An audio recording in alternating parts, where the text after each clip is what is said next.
আল্লাহ, তুমি আমার চাকরিটা মিলিয়ে দিও। আমি অনেক জায়গার মধ্যে ইন্টারভিউ দিছি, কোনো জায়গার মধ্যে আমার চাকরিটা হইতেছে না। আল্লাহ, তুমি আমার চাকরিটা মিলিয়ে দিও। আমিন।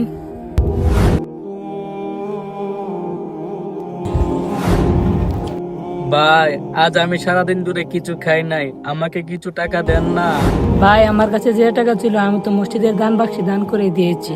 ভাই, মসজিদে টাকাটা না দিয়ে আমাকে টাকাটা দিতে, তাহলে আমি কিছু কিনে খেতাম। মসজিদের টাকা দান করলে নাকি আল্লাহ তাআলা মনের আশা পূরণ করে দেয়, তাই মসজিদে দান করলাম। তাই নাকি ভাইয়া? হ্যাঁ।